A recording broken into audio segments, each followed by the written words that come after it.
Welcome to Better Relationships, Better Life, where relationships expert Judy K. Herman and her guests share insights that can help you move through conflicts in your 9-to-5 jobs and your 24/7 lives.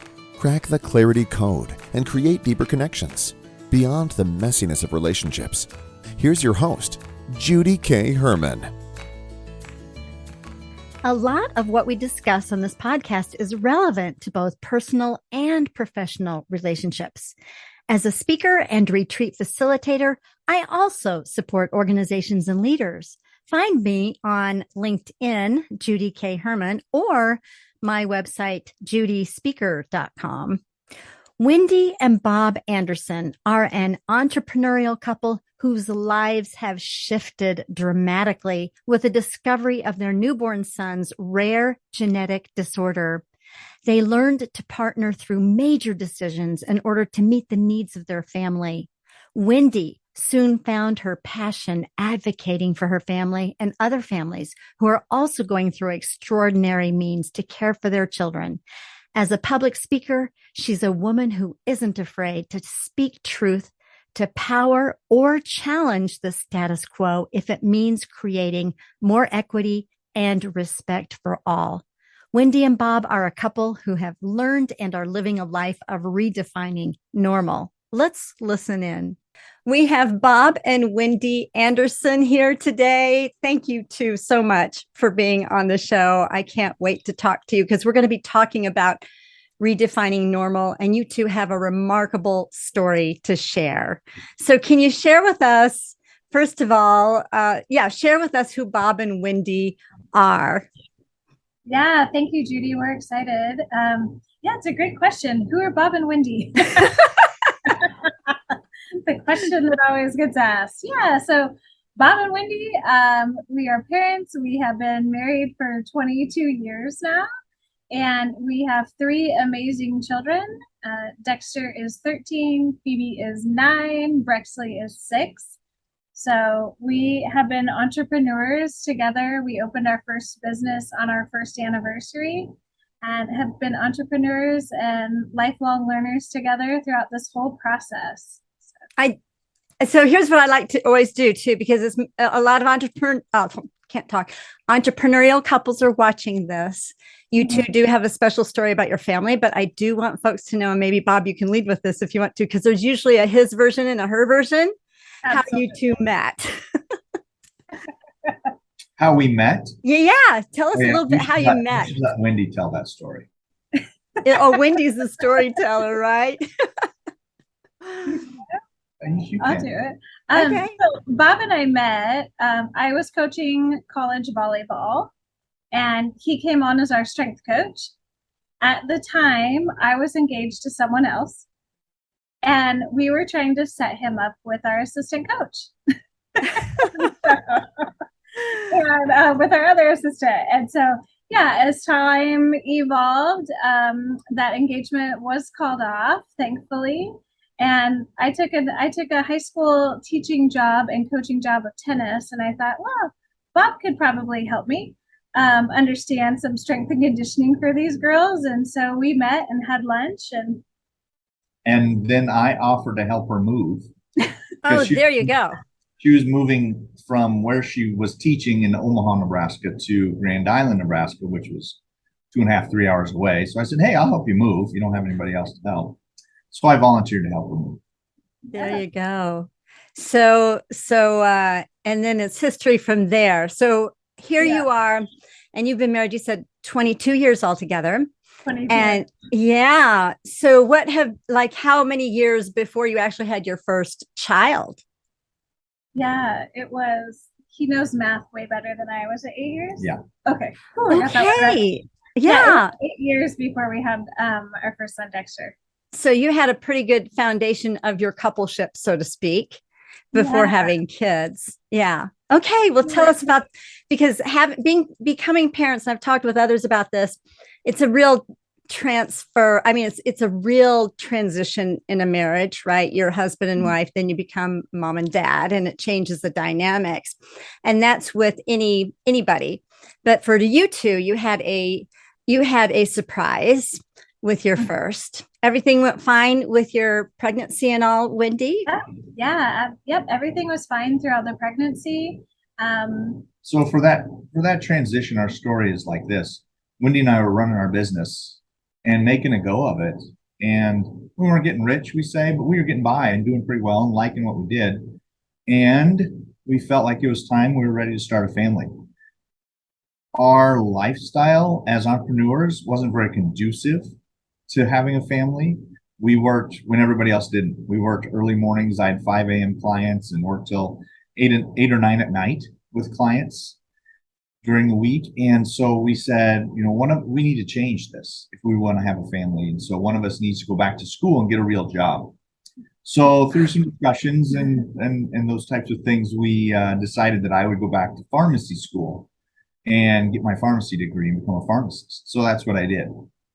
So then we started that process. And Dexter, our son, our firstborn, was born the finals week of my first year of pharmacy school. Oh my goodness. That's a lot to handle. So there was already a lot of transition in our lives. So not only was there transition for starting a family, but we moved cities, we changed locations, we sort of moved away from the business that we had built and started a new one in Omaha. And when we moved from Lincoln, Nebraska to Omaha, Nebraska. And I was going to school full time. Yeah. So it sounds to me like in your partnership as a married couple, you already had some resilience of working together, moving, establishing, redefining normals along the way, even before you had children. Yeah, even before we really knew what it was. So Dexter was born in April, and then it was the first week of October. Bob's mom was taking care of him, and I was at my Pilates studio teaching, and I got a phone call from her that said, "You need to come home right now." And so I went home. I was 30 minutes away. And so I drove home as fast as I could possibly get there. And my son was sitting there playing with her. And it didn't look like there was anything wrong. And then, a few short minutes later, I could see what she was seeing, where here's our 6-month-old son bobbing his head and straightening his arm and then going to sleep afterwards. Well, I have enough medical knowledge, and Bob being in the medical industry also, that I knew that it was probably some type of seizure. So now, about how old was he at this point, Wendy? He was 6 months old. Okay. Wow. Yeah. And so, up until this point, it was just normal. Like everything was fine. So I called the pediatrician. I took him in, thankfully, while we were there. He had an episode there, so she could see it. And she said, our choices are we can wait about 6 months to get him into a specialist, or I can check you into the hospital right now. And so Bob had met me there, and we drove over and we checked into the hospital, and what we say in a matter of 36 hours in our seemingly normal life changed. Wow. Tell me more, flesh that out a little bit, because there's other couples that have gone through some things perhaps similar to yours, where everything's going fine and normal, and then something is not. And what was going on with you in those 36 hours? I'd love to hear from both of you about this. I mean, what was that like for you? So it was, my mom was our regular daycare provider. I was full time in school, and Wendy was working her new studio that she had just opened in February of that year. And, it's one of those situations where Dexter was at 6 months old. He didn't go to sleep unless he had a bottle or was being after he'd been fed. And so he was going to sleep without that happening. And so we knew something wasn't up. Something wasn't right. We knew something was up and something wasn't right. So it was a Friday afternoon, and I was done with classes, and we was like, I think we should take Dexter into the see doctor pediatrician. And so We did. And we went in that afternoon and we were checked into Children's Hospital that evening. Yeah. And so then it was Friday night tests and it felt like Grey's Grey's Anatomy. Anatomy. Oh my goodness. Oh Really my was. goodness. Like, so many tests. Anytime he would have an episode, they wanted us to notify them. So the interns would come in and see it. Yep. What we now know. We'd hit the call button and a whole bunch of people, a room with students, residents, Oh, wow. Yeah. would come in the room and get to have that experience firsthand, essentially. We obviously we found out that it was called infantile spasms. So they're the most debilitating type of seizures that an individual can have. And it's, fairly rare. So of course they wanted to see it. Bob was in pharmacy school. We understood the experience of it. Yet at the same time, it's hard to see your child being poked and prodded and put through tests, and we knew it was necessary. Mm. And we didn't know what was going on. Like we didn't know what was going to come of it. Yeah. Yeah. So this has been quite a journey. So tell me more. What are some parts of this journey? Because you said now he's 13 years old. So yeah. So there were a couple of kind of defining moments for us. Are you going to start in the hospital? Yeah. Okay. When the neurologist, he was amazing, but he came in and he's like, I have some good news and some not so good news for you. Which do you want? You're like, give it to us both. The good news was that they knew what was wrong with him, what was going on. There are many families that don't ever get a diagnosis. And he said, the not so good news is your son has tuberous sclerosis, which is a rare genetic disorder where you can get non-cancerous tumors throughout your whole body. And he happened to have them in his brain and his heart. They can grow out of your heart, which thankfully he has, but they will be in the brain, and that's what's causing it. And as he was walking out the door, he's like, just look at this one website. Don't Google it. How did you not Google it? Right. Anytime somebody says, don't do this, well, of course you're going to, right? Yeah. And so there was just a moment where, of course, we had our laptops, we had our phones, everything going. And I was in pharmacy school, so I had access to very high level medical resources to find out more about what was going on and what it meant and those kinds of things. Yeah. So we kind of educated ourselves by bedside via our computers. And there was just a moment where we shut down our computers, we shut off our phones, we sat there with Dexter. And it's really, I remember us having the conversation saying we have a choice to make here. We can lay down and stay down, or we can rise up and love him just like we've been doing. And we can get him the best medical care that is out there. And we can just do all the things that we can do. We were both at different places and we could honor that for each other. Just in speeds of going through all of this. And that was fine, but it was we both made that decision. This isn't going to keep us down. We're only going to rise from it. Wow. I noticed you looking at your beautiful wife just now, Bob. What goes on with you as you listen to her share this story? Well, I have very vivid memory of that too. And it was very much an intentional, conscious decision to say, you know what? This is our new normal. This is normal for us. We are going to have to redefine normal. Wow. What we thought we were getting with our really healthy 6-month-old boy isn't what it is. Wow. It doesn't make it bad. It doesn't make it worse. It's just not what we expected. Wow. And so we have to redefine what normal is for us. And again, it was a very poignant, it was a very specific, intentional decision that we made. And at that fork in the road, we said, we're definitely going this way. It was kind of one of those the earth stopping kind of moments for us. Of course. Yeah. Of course. Yeah. It's really sweet that you two already had this partnership. So when folks come to me as a therapist, there isn't that partnership as a foundation. And then these things happen, and it adds more stress.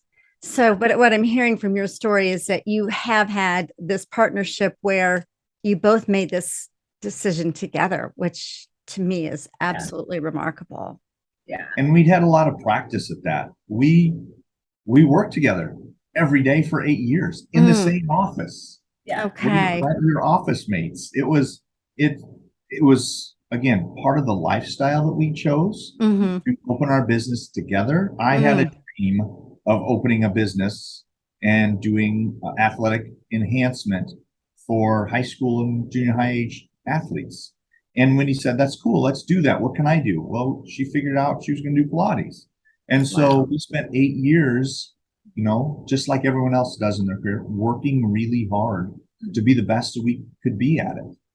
And through that process of us working together in the same facility, in the same office, day in and day out, we certainly had challenges. But we certainly had challenges, and we learned how to work together. That was a huge part of it for us. Well, I'm so curious because I am a therapist. So I'm wondering now, how did they learn how to do that? Did they go to a therapist? Did they have their family of origin that just kind of was so healthy? Or did you have a whole lot of bad experiences before that you knew exactly what you wanted? Trial and error. Trial and error is a really good way to put it. And that was a huge part of it, was trial and error. Because there was a lot of, as an entrepreneur, there's a lot of really dark times that you experience as an entrepreneur. And we were so green, we had no idea what we were doing. We had opened a business because we were experts in our field and had no expertise in business. Wow. We just thought we could do it. We were naive enough to think we could do it. And we did. And so we made it work, right? And you know what? You've made it work in raising your son. I mean, he's now 13 years old. So tell us about that journey for the two of you. What are some maybe transition points, or even what have been the challenges for those of us like me? I'm really not that familiar. What kind of symptoms did you have to deal with? What were those special needs that he actually had? Yeah. So as he grew up, obviously, when he was 5 years old, he was also diagnosed with autism. I'm going to interrupt. I'm very chronological. Oh, yes. I'm all so over right away when he was 6 months old, that very weekend in the hospital, there just so happened to be a new medication that had been approved 2 months earlier. Wow. That was specifically for his diagnosis of infantile spasm. And so it was meant to help control the seizures. So we got him on that medication right away. And it took some jumping through some hoops because it was brand new. The insurance company didn't really want to pay for it. It was pretty expensive. $50,000 a month. Oh my goodness. And so did you get any kind of discount being a pharmacist? No, it didn't work that way. No. No, it didn't work that way.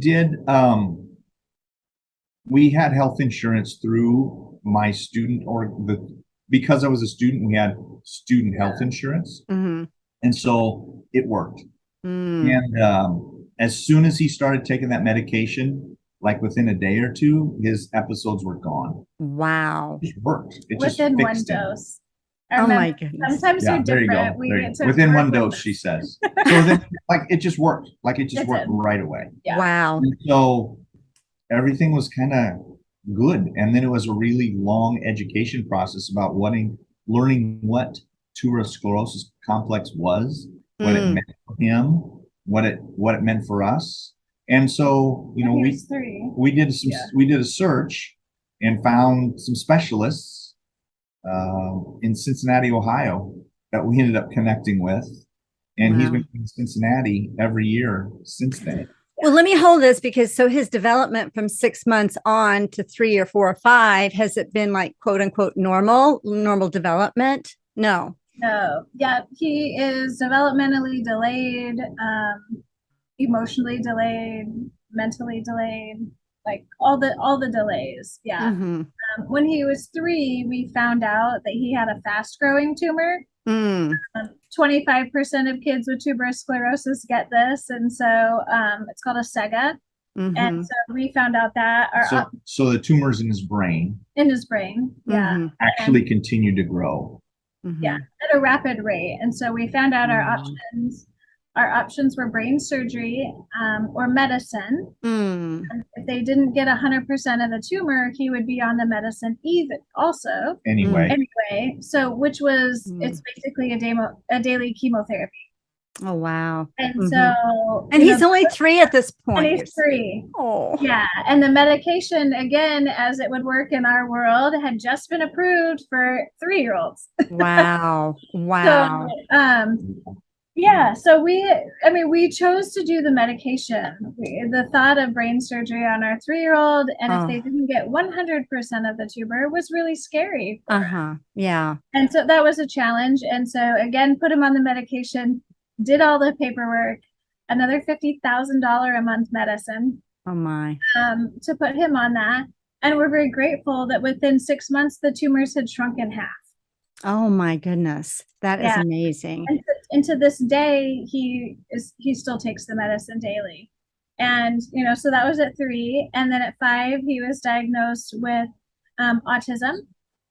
And so, it's the autism that most people see. And so we do a lot with the autism community with that. But no, developmentally, we had lots of therapists. He was delayed in talking. We would work with him like crazy about speech, PT, OT, which he still does to this day also. Yeah. So, and at the same time, he picked up letters super fast. Wow. Like he knew the alphabet at 18 months, and he could identify letters super early on. Wow. It was a fascinating experience. If when we're able to step back and look at it as from out. Yeah, you can't do it when you're in the middle of it, right? It's kind of like climbing a mountain. You can't really but when you get to the top, you can maybe look back. Yeah. Like now he knows the alphabet, obviously English, Spanish, French, Russian, sign language. He was working on German. And he was working on German. Oh my gosh. The alphabet's just his thing. And so one day he's talking in another language and we're looking at each other and we figure out that he had taught himself via video the alphabet in other languages. That is remarkable. So he's definitely gifted in ways that the quote unquote normal kid wouldn't be, right? Right. Yeah. Wow. It's his thing. Yeah. So you've got other children. We do. Yeah. And you said they were 9 and 6. Phoebe is 9. Yep. So with Phoebe, I ended up, unbeknownst to me or us, I had preeclampsia. Oh my. So I ended up in the hospital very, very sick. And she was going in for 1 month out routine check-in. Or 2. Yeah. Phoebe was born 2 months early. So. Oh my goodness. So she was a preemie. Wow. And so that took me a while to recover from that also. And then, really fast forward. Again, everything with her has been fine. She starts school, her kindergarten year. We're something's just not working here. And then COVID hits, the school shut down in the pandemic, and we're homeschooling. And she's just not wanting to do school virtual with the school. We do a lot of work and things. What we figure out is that she has severe dyslexia. Oh my goodness. Goodness. And developed a lot of anxiety around it. She was young enough to know that she couldn't read like her other peers. Didn't have the language to tell us. Wow. And I would maybe suspect she was embarrassed about it. We got reports of her in kindergarten in the classroom being so helpful with the other kids when they're trying to log in to do reading exercises, or for example, on the computers. She knew how to help them log in. She had it all figured out. And she was doing that so she didn't have to log in herself. Oh my goodness. So You know, she, it's amazing the compensation that we just right? normally Mhm. do, even I get, that young age. And you wonder too, how many kids are suffering from the anxiety because of Right. dyslexia and it's not even diagnosed. So that's Yeah. really and here you were able to stay on top of that. Yeah, Wow. that was another, It it was took a us a long long process. It was process. very different than the experience we had with our Yeah. son, which was, Mm, hey, this weekend, whoa, huge change, huge life yes. Yeah. shift. The situation with Phoebe was a long, drawn out process. Yeah, I gotcha. That's amazing. And then you've got the 6-year-old then too. So she's 9 now, the one you're talking about? Yeah, Or he's 9, the one who has dyslexia. Yep. And then uh-huh. yeah, our 6-year-old is Brexley. Okay. Yeah, not any diagnosed disabilities, but we always chuckle at how different they are. And like, so last year she was a kindergartner, and again, we're homeschooling all of them because Dexter's being compromised.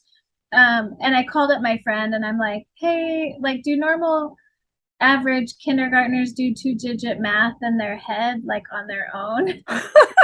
Like, no, Wendy.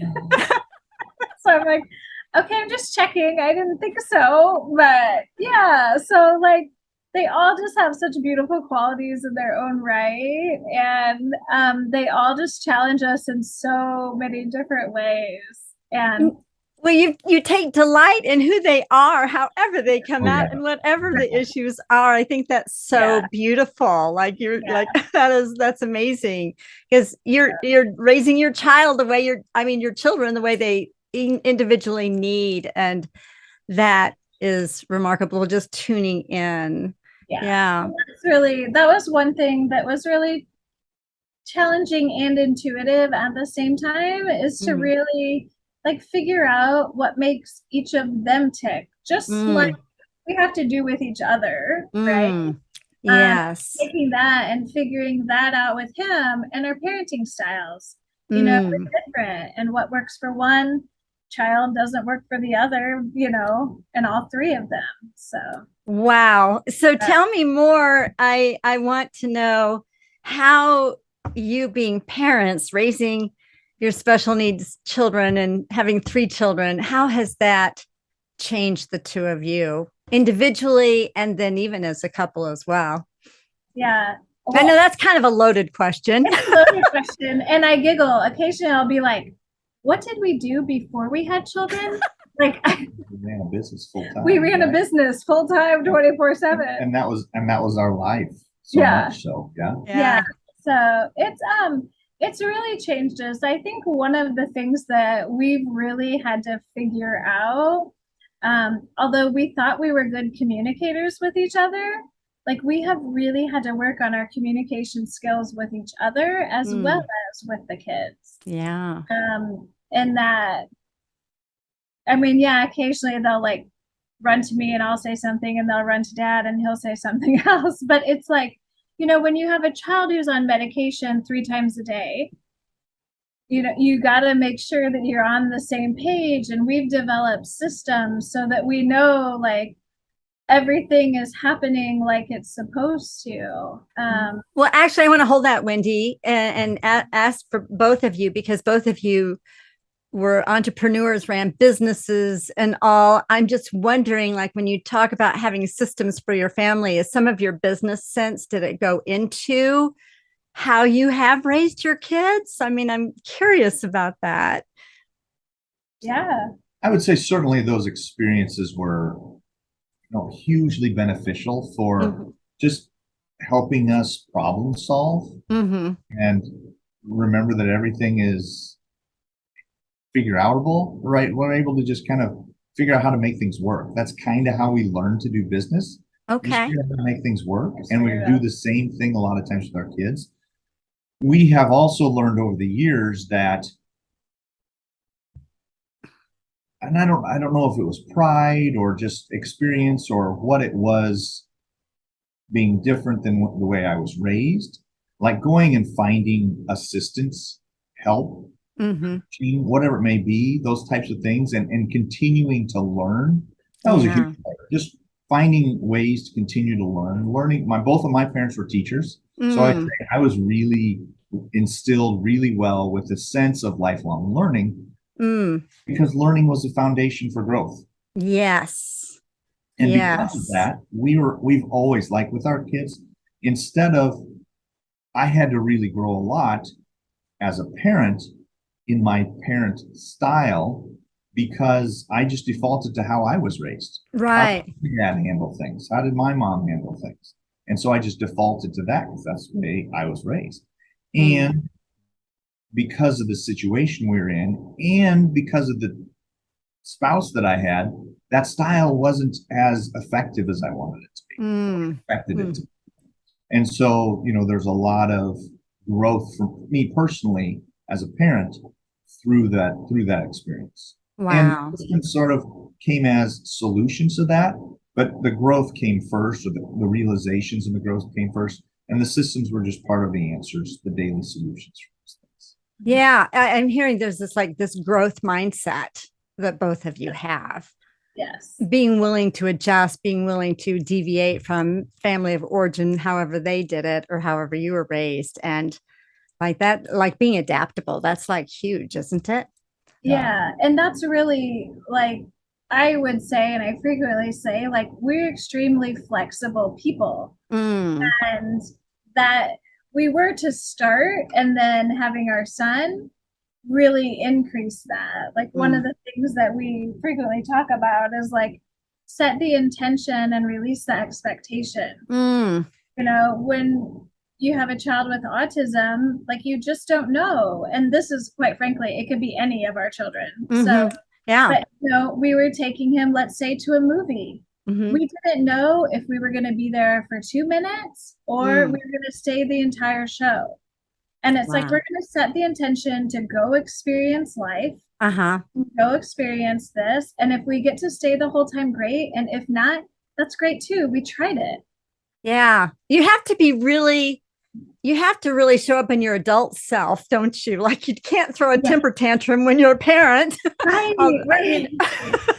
Yeah. Or like mull it, or have, I don't know. There's all kinds of things we do as as adults, the versions of our child selves. We gotta be adaptable. I love that. So you set the intention, you release the expectation of how it's going to go. Now, yeah, there might have been some pity parties on the inside, but we got over it pretty quickly.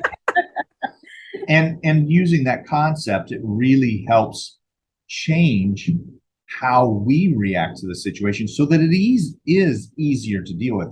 Hey, we're going to go to a movie.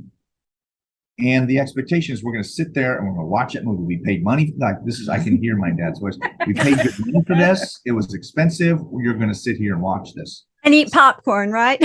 Right. And so when we're able to set the intention, hey, we're going to go see this movie. It's going to be fun. We're going to have a good time.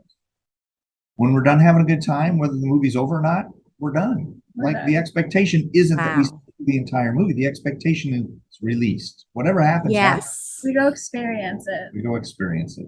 That I think is a real key with folks just not being able to let go.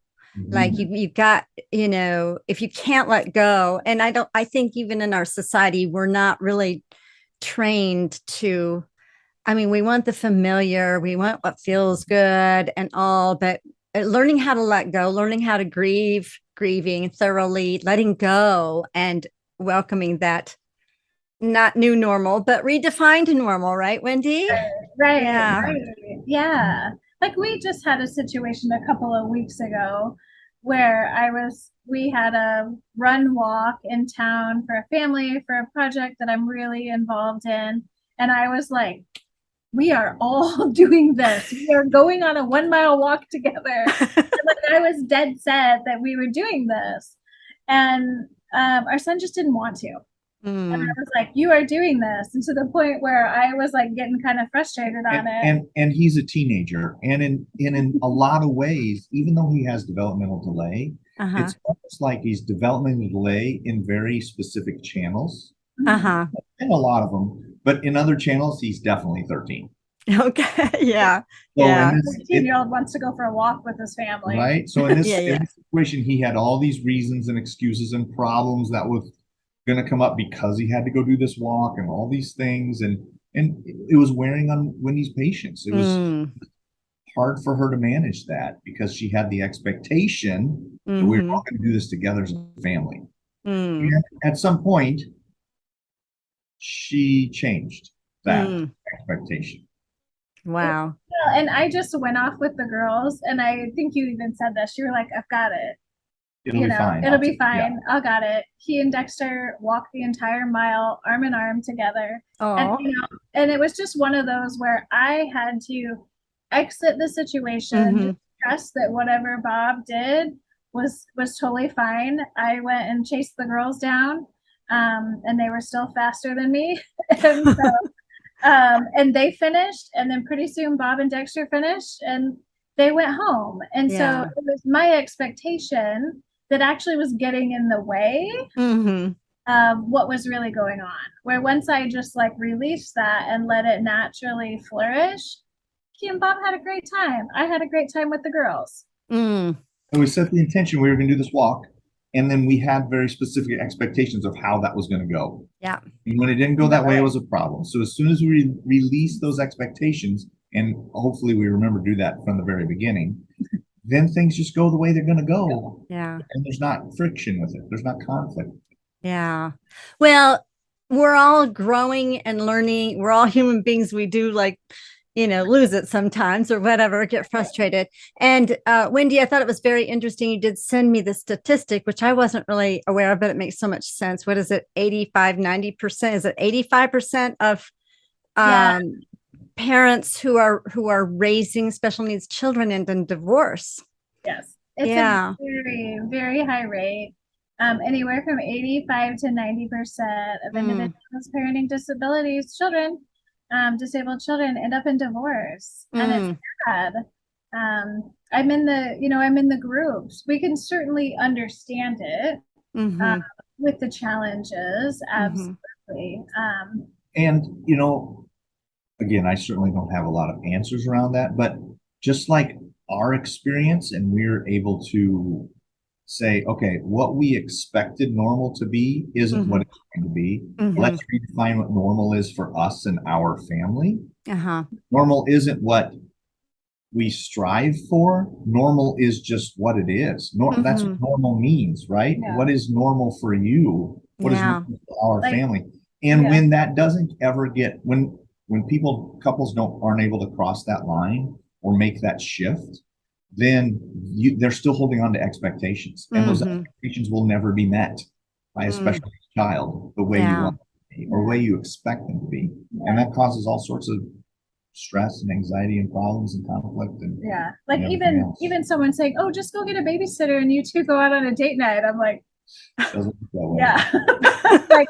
Yeah, everybody's jumping at the bit to babysit a child who has seizures and autism, right? Like, it just doesn't work that way. Or now throughout the pandemic, like we did get away in May for like 2 quick nights, I think, and we drove to a conference, and that was the first time in 4 years that we had been away from our children out of the house together. Yeah. So that's amazing. I'm glad you all did that. If we could do that every quarter, that would be better, right? Right. Yeah. And it's just things like that. Like, it's really hard to find somebody to care for your children. Yes, we have Bob's father around us. He's 83 years old. And so, we don't have any really other family that's right around us immediately able to help us. And, finding those individuals that you trust enough to spend the night, all of those things, even just to go out for a dinner. So there are very unique challenges when you have a child with disabilities that so many other people just don't understand. And it's okay. Like, we all wear shoes, and they're not wearing my shoes. Yeah. That's really, that's a good point. And with children with special needs, parents take on such a huge responsibility and role as caregivers that is sometimes much more significant than the care that children who don't have special needs require. Mhm. And Yeah. that's a huge part of it. Yeah, I mean, Bob's been, well, we're both caregivers. Pandemic started, we are now homeschooling. Yeah. We're teachers, we're therapists, we're everything.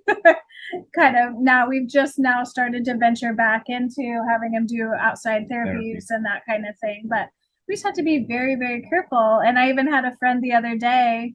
She was like, I can't imagine what it's like for you guys to have to make the decisions. We were invited to an autism event at the Children's Museum. I'm like, well, there's over 400 people registered. So that's going to be something that we can go to. And one of the medications that Dexter takes to help his tumor stay shrunk suppresses his immune system.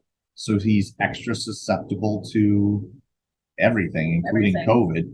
Yeah. Wow. And we're just really conscientious about making decisions like that. Yeah, you definitely need to be. What would you say?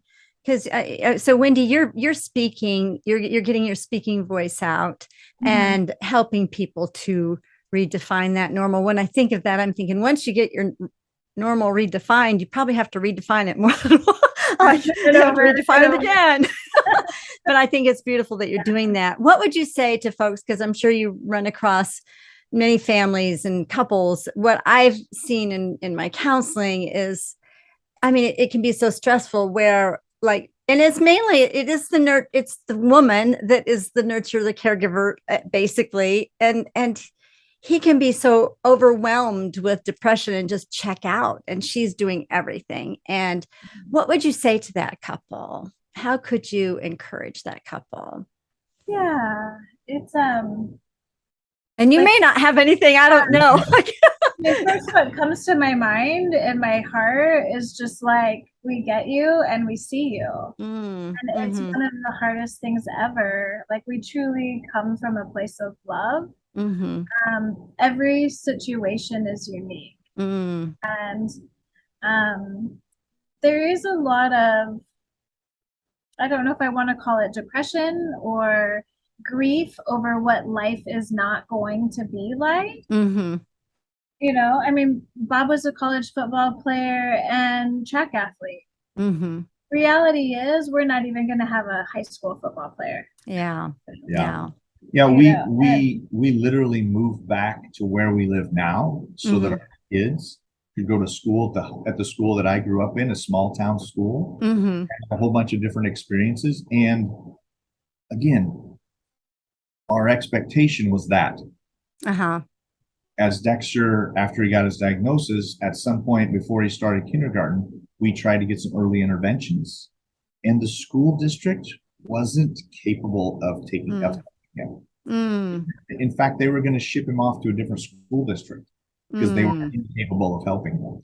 And so much of that depression, and again, I don't want to overstep here, but one of the perspectives that I have, and that when I talk to people about this, it's that depression is directly related to what you believed that's going to happen and the way you expected it to happen. So it is really tied to their expectations.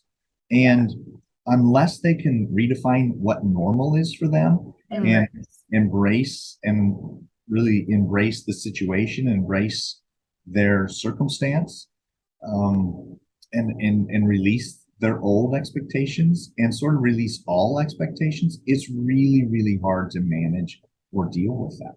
Yeah. You're really kind of shooting yourself in the foot if you don't deal with it.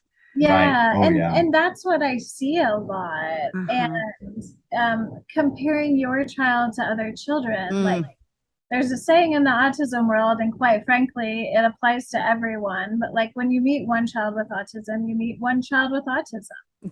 Yeah. And it's like, that goes to say for every child, every family situation. But it is like, I thought life was going to be like this. And so it's that comparison that really is like the thief of the joy of your life. Wow.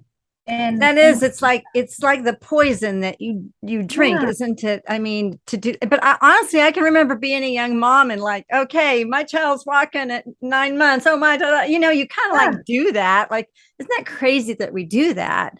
Yeah. But we can grow out of that. We can learn how to appreciate differences and get out of this judgment. I mean, I think It's ultimately it is. It's Yeah. judgment upon ourselves. I mean, realistically, our son has a genetic disorder, Mm-hmm. Mm-hmm.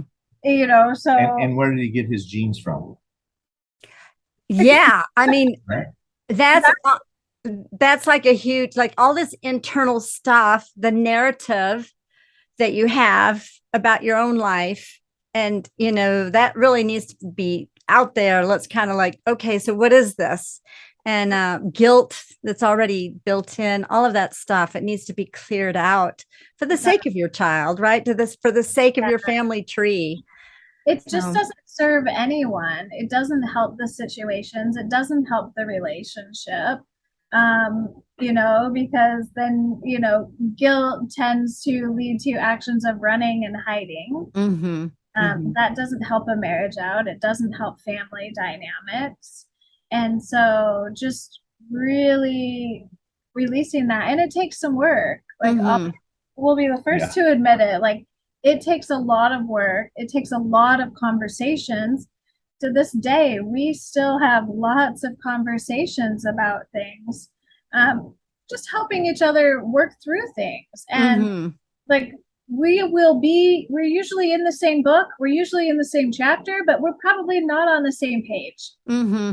And so that's really like from the diagnosis, we realize that like Mm-hmm. it's okay that we're not on the same page. That's right. That's redefining normal, isn't it? Yeah, yeah, yeah. And eventually we'll get closer and closer and closer, and we may not get there. But it's just not placing a judgment upon one another where we are. And I think that happens a lot too. Mm. You know, and the couples judging, you know, well, like you're not doing this, or I'm not doing that, or you're not helping.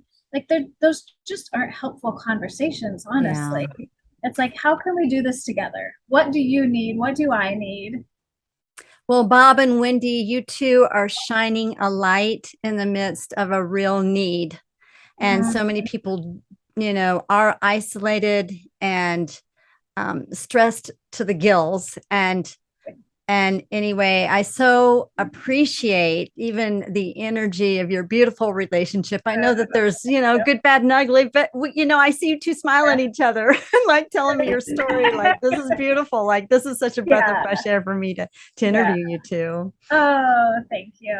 It's been a lot of fun, and thank you for everything that you do with relationships and this podcast. It's incredible. Well, you're welcome. How can folks get in touch with you if they want some help? Maybe they want to hire you as a speaker, Wendy, or get some kind of coaching. How do they get in touch? Yeah, so the website is wendyandersonpresents.com, and Anderson is spelled with an E. On Facebook, it's Wendy Andersen Redefining Normal. So, I love it. I love it. Keep up the great work you two are doing, because wow, I'm amazed at your story. And like I said, this is a shining light in the midst of darkness. And thank you. Thank you so much. Thank you. Thank Judy. you very much. Mm-hmm. I was so touched by Bob and Wendy's partnership, not just as a married couple or even as an entrepreneurial couple, but as parents. And actually, I was impressed at how strong they have partnered through such major challenges. So here's my takeaways. Number one, through the strength of their partnership, Bob and Wendy give hope to other families to overcome the stress of caring for their special needs children. Number two, how profound it is to set the intention to go ahead and plan, do the thing, but let go of the results. And number three, they give us permission to redefine normal. I think I heard Wendy say that normal is a setting on your dryer. It doesn't apply to your marriage and your family. So I love that. Redefine Normal. What stood out to you? Share your takeaways by going to betterrelationshipsbetterlife.com. Next week, you'll hear from John Noltner, a gifted storyteller and photographer who has worked on 4 continents, gathering accounts of human courage, grace, and resilience. Until then, I would absolutely love it for you to share, subscribe, rate, and comment in the streaming platform of your choice. See you next time on Better Relationships, Better Life.